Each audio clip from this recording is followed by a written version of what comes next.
Jerry Bepko has been a superb performer in a whole host of occupations, as Mickey laid out for you. I can testify, perhaps uniquely in this room, that as great as he was in all those other pursuits, he could not have been more talented or expert or productive than he was as a professor of contract law back in 1970. A lot of us believe that we'd never had and never again would have a better classroom teacher than Professor Bepko, or as my seatmate said, called you Sergeant Bilko.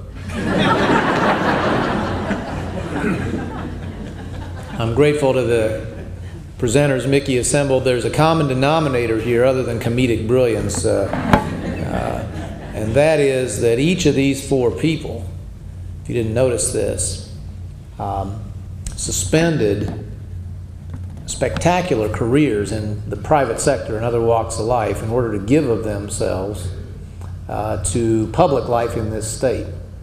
Anything good that has happened in the last 5 years is entirely due to those people who have stepped forward. No better examples are available than these. As we all know, nothing of consequence for the good ever happens in this world because of one person. Only when, through some good fortune or chemistry, the right people are willing to step forward and offer themselves. And that's what these people did, and I hope you will indulge me by offering them collectively your applause and your thanks.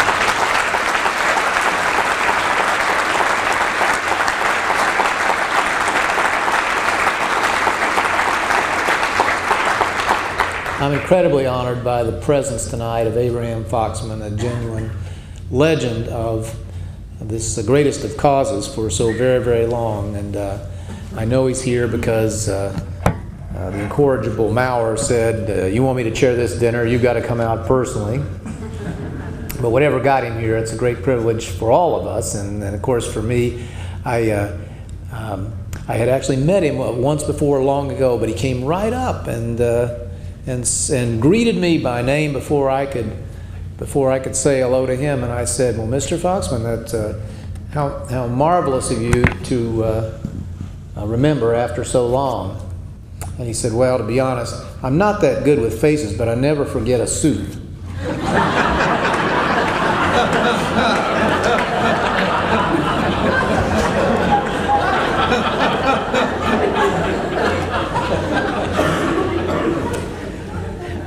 That I should be selected by this organization for this particular recognition means more to me than I will be able to convey. I will try in these brief moments, but I want you to know that on my way out the door, literally, my assistant, my longtime assistant, Maggie, reminded me, this is, however, is only the second greatest compliment of its kind that I have probably been offered.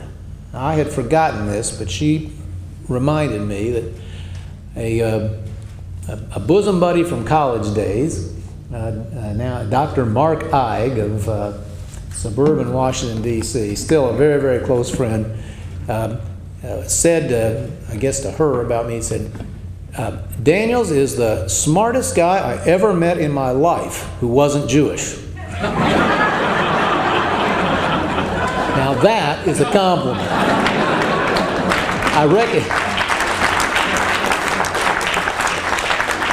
I recognize it probably places me like number 1,590 something on his list of smart guys, but I'll take it, you know, that's really terrific. In all seriousness, nice nights like this, occasions like this come along sometimes in this job. I think often they're ex officio. It's not about you, it's the position in public employ that you temporarily have, but this one is very, very special. And it brought to mind that wonderful phrase that His Honor Richard Daley, the Mayor Richard I, once said on some like occasion. He said, tonight I honestly feel I have reached the pinnacle of success, and I do too.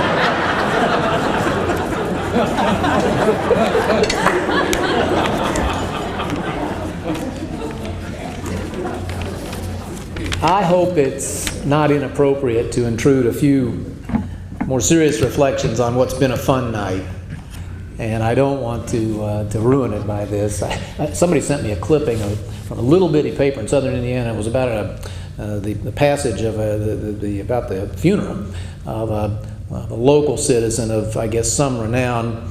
And the person writing the story said that at the gravesite, unfortunately, one of those carrying the casket stepped in a hole and broke his ankle. Said it cast a pall over the entire occasion.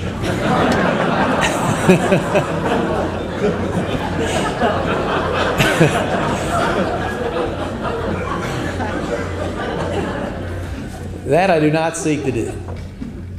But this is a rare evening. It was a rare chance to focus one's thoughts on a subject that frequently comes to my mind, but that I won't have a better opportunity to reflect on publicly, so permit me if you will.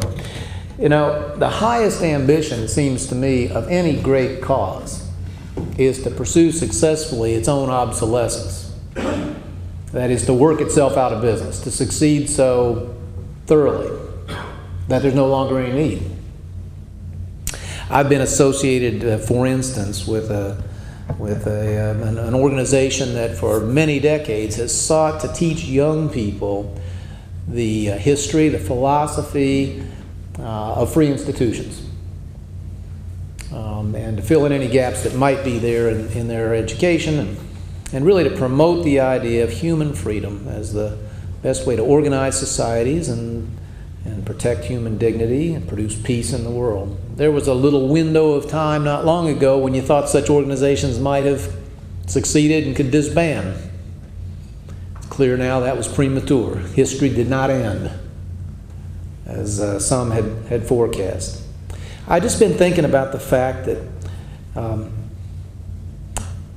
I might have thought at many points in my life that ADL would finally work its way out of being. That the evil, that the poison of anti-Semitism would finally be erased from this country, and one would hope from the world. Many of you know that the Daniels family, my sister Deb, who's here, and I arrived from the American South back in the late 50s. Nobody knew the term then, but it was an immediate exercise in what we now people call diversity training. We landed in the middle of an all-Jewish neighborhood. It was one of the best things that could ever have happened to me. I mean, I made some lifelong friends there, but all my friends, all my buddies, my whole paper route, everybody, I think, on the school bus were Jewish guys and girls. And this is a true story. One blustery winter's day, my dad told me, you could still do this back then, to take the Christmas tree out, this is about New Year's, and burn it. And I got playing football in the snow with some of my friends, and it blew away, and I thought I was off the hook. Somebody brought it back. It could only belong to one house on our street.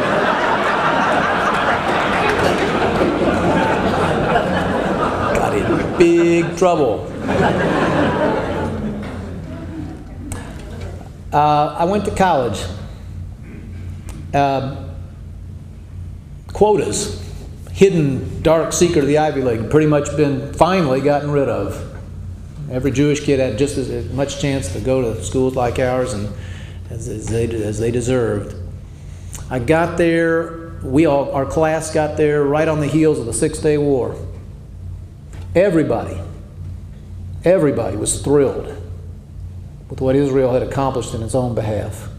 It was like America had survived or successfully defended itself. And I would never have guessed those many years ago that as it approaches now, I guess in just 3 or 4 years, it's centennial, that the Anti-Defamation League would still have such an enormous challenge. All that seemed to be on its way out of American life, and good riddance and about time.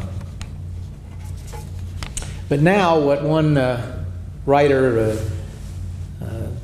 has called the oldest hatred is back again in new forms and from very new and strange quarters.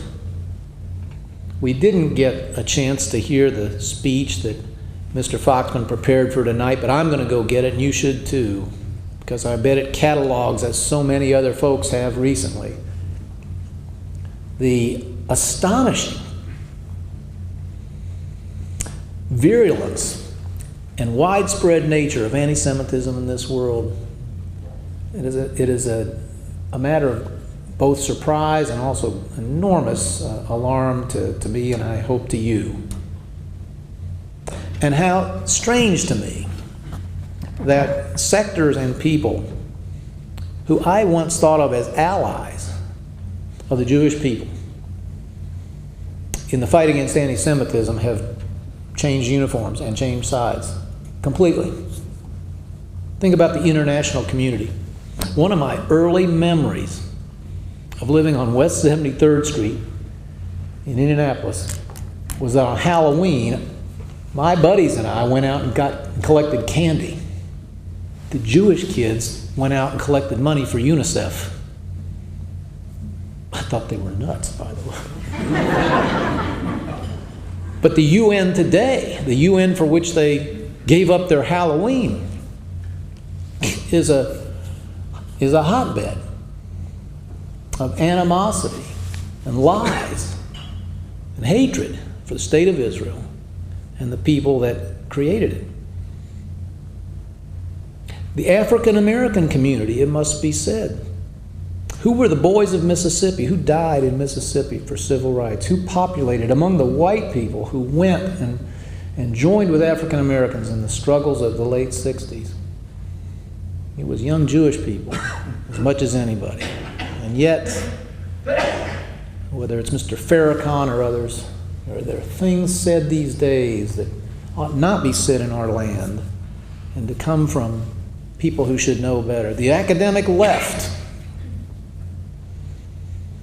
There were the intellectual leaders, some of the most active activists on behalf of the causes we in this age call liberal or left wing, were quite often sincerely motivated teachers and students and thinkers from the Jewish community. And yet, some of the most vigorous attacks these days on the state of Israel, its right to exist, its legitimacy, and on the communities of Jewish people who support it come from there. And then most dangerously,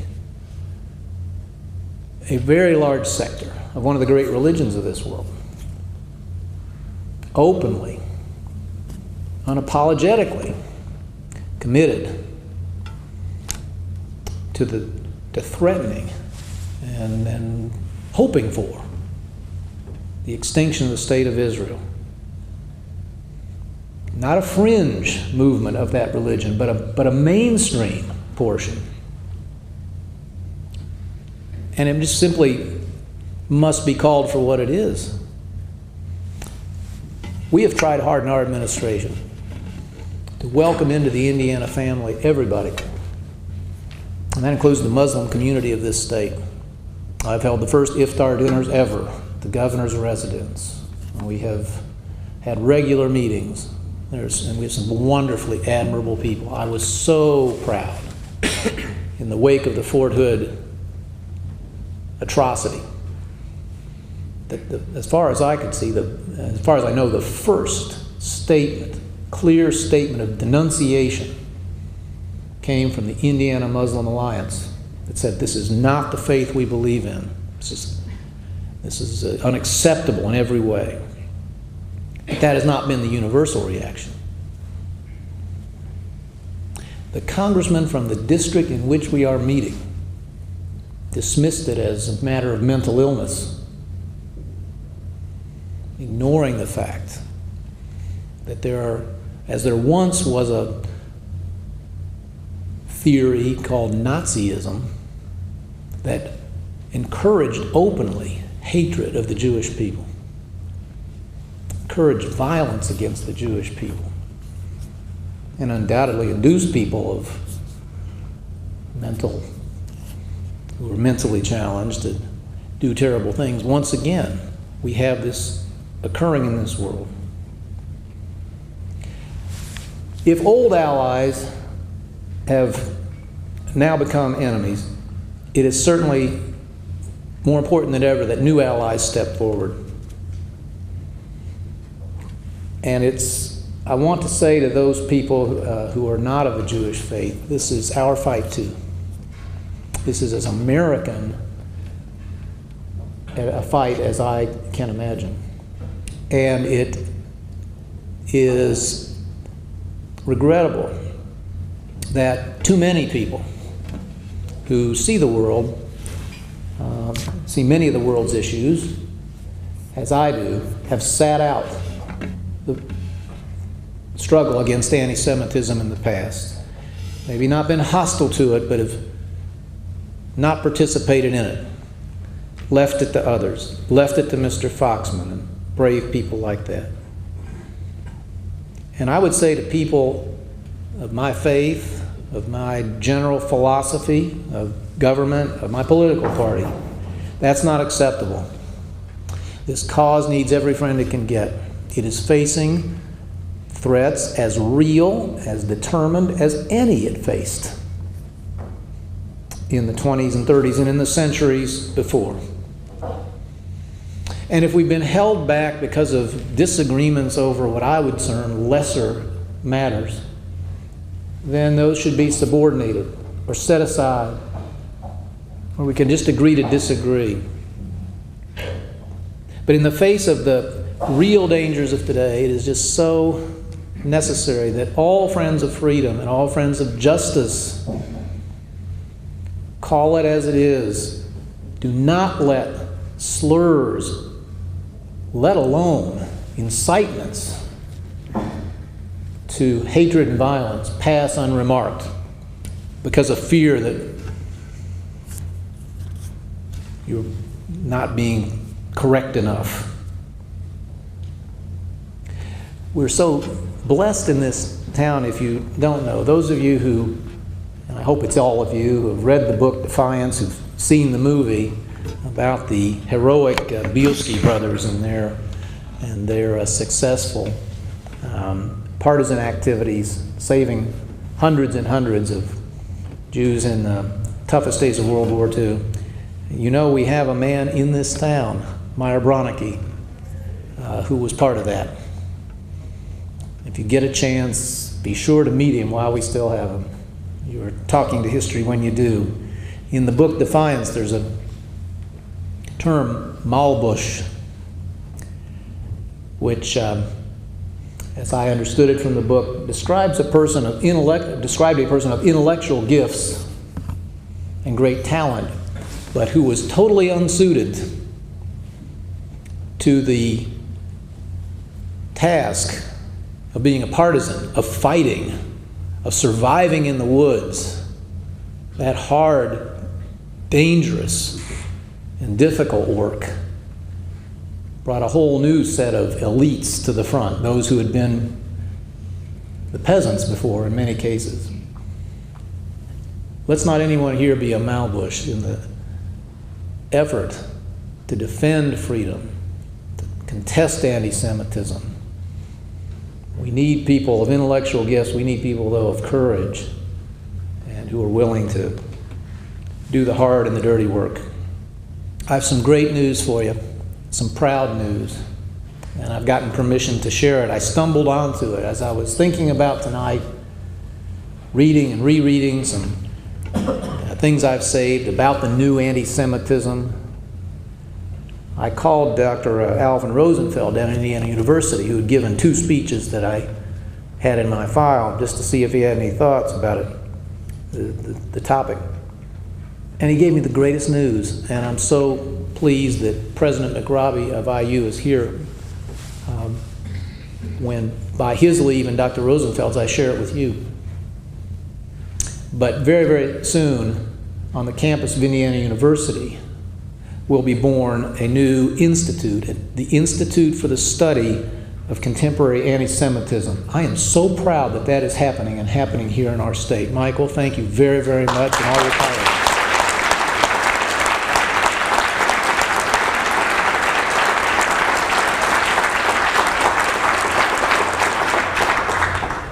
And I just look forward to the work that is done there, the scholarship that occurs, and I hope the frontal response to a would-be new wave of terror, so that we don't have to ask what if in our later days, and our children never have to ask it of us.